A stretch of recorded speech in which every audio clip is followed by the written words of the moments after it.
So many business owners stress over picking the perfect name for their LLC. Here's a little secret. It's not that important, okay? You can name your LLC something today and change the name in the future. This video is going to share some tips with you to help you name your LLC without stressing over it. You'll be able to protect your assets sooner when you form the LLC, and taking too much time and analysis paralysis trying to figure out the perfect name actually puts you at risk, a much greater risk than having to change the name in the future.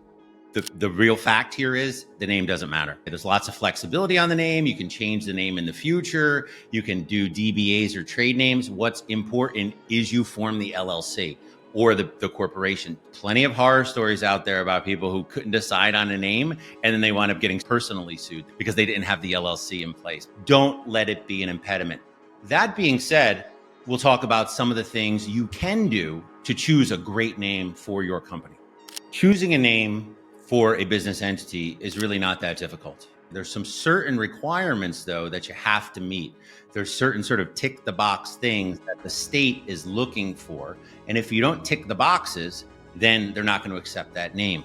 A great provider like ours will be able to assist you right off the bat with making sure your submission isn't rejected because we know the rules. Many business owners focus really intently on choosing the perfect business name. They don't form the company because they want to make sure they have the perfect name. I want to tell you, form the company. If you're not lock set on something, choose a generic name for the company. And then in the future, you can do things like file a trademark for what's perfect, that perfect app name or that perfect business name.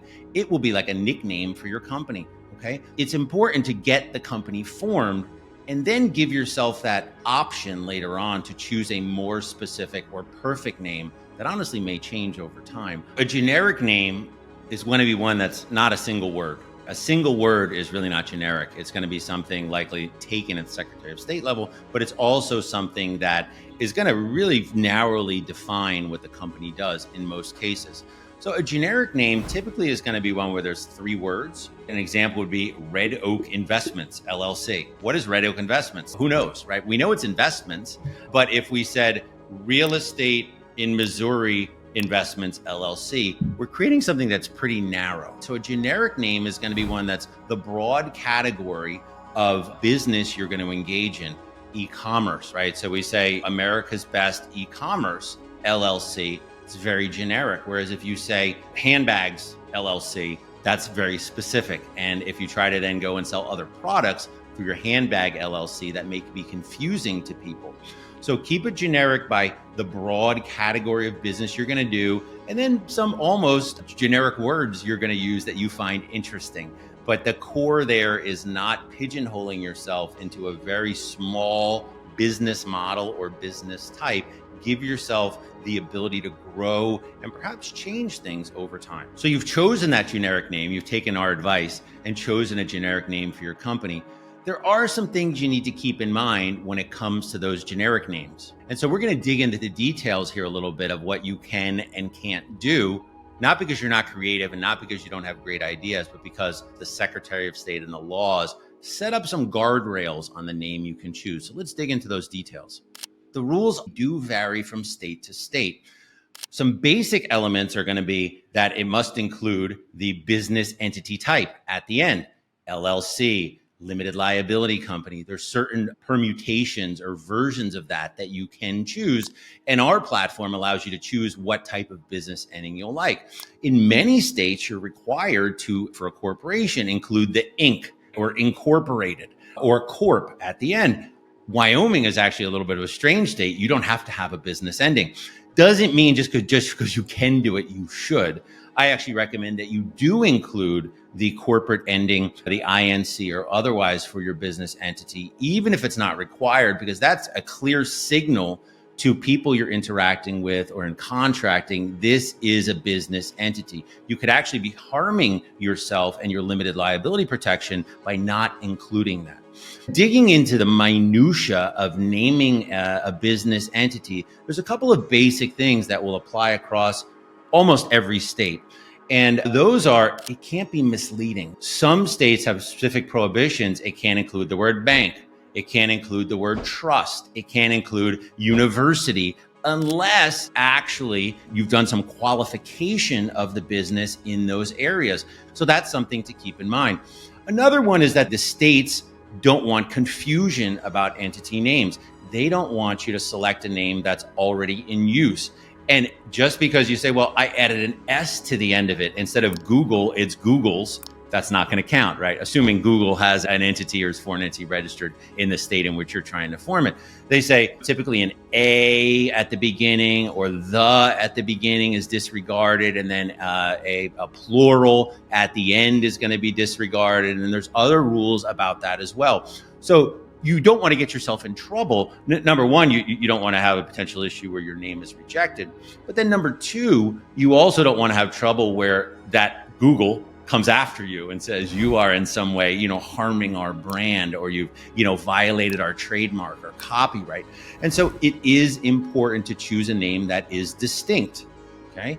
One of the things you can do once you've thought of a name that you think works for your company, it's going to be to look at the Secretary of State website in the state you're forming the company and identify if there's something that's close. If there's something close, my recommendation is change it in some way. The other thing you can do is just do a web search. There's providers out there. Open Corporates is one where you can look in and type in the name, just making sure that that first name for your business is not one that's already taken.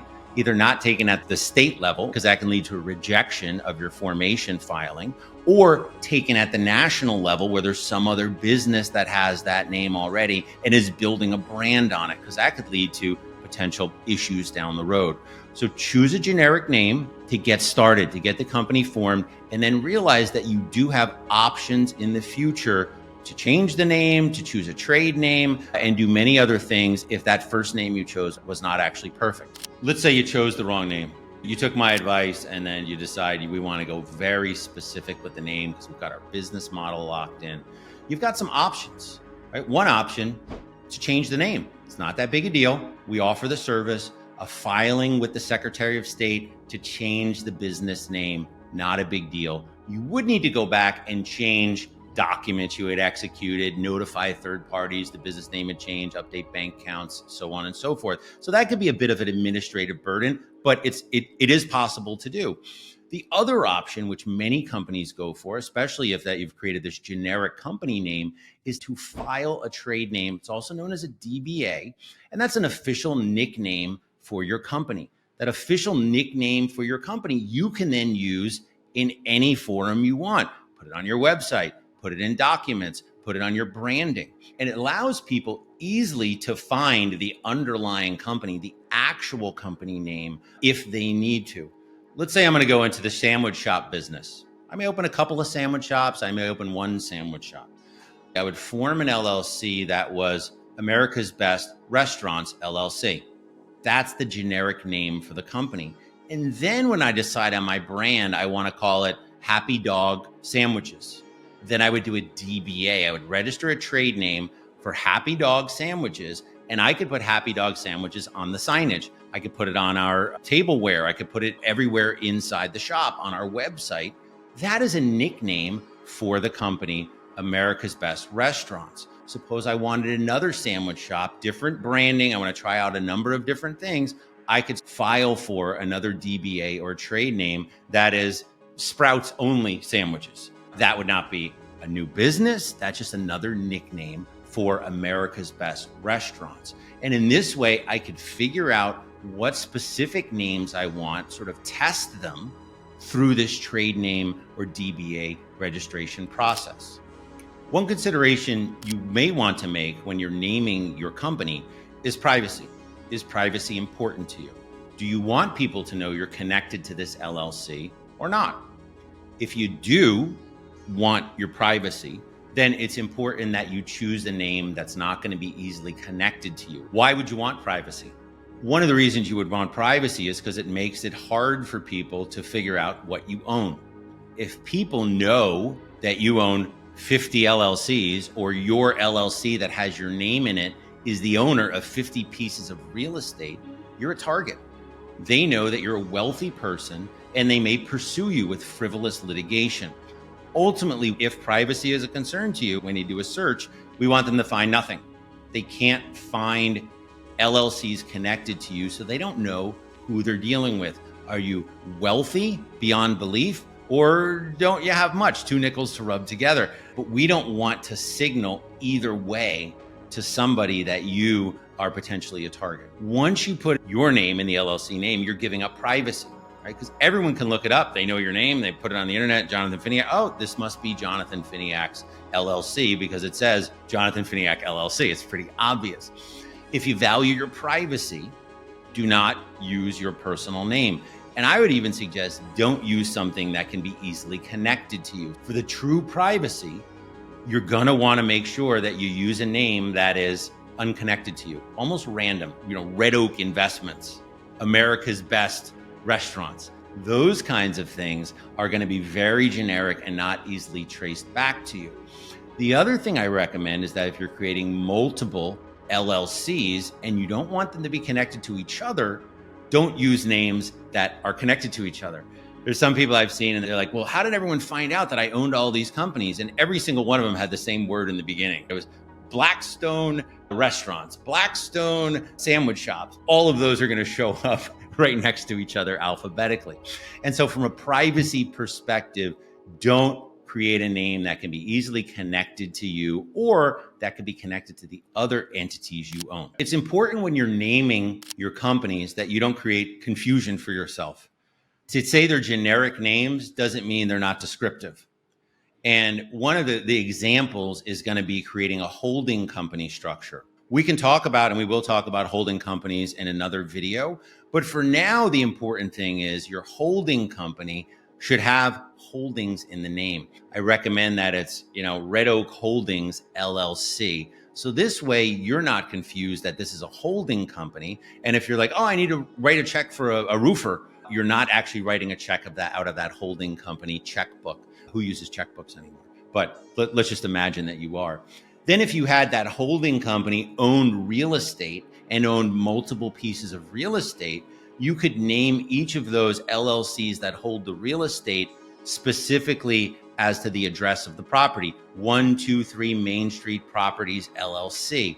This too would avoid confusion in the event you're writing a check for that roofer. You don't use the checkbook for 524 Delta Avenue LLC. You're going to make sure that you use the 123 Main Street LLC checkbook to pay them.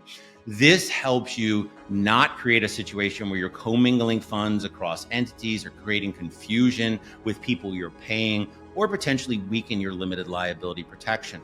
So generic names, but also descriptive enough for you to understand which entity is you're dealing with. Now that you picked a name, you got over the analysis paralysis, you picked a name that's good enough for the time being, you need a registered agent. You're required by law to name a registered agent for your LLC, but choosing one and choosing the right one is not just another formality.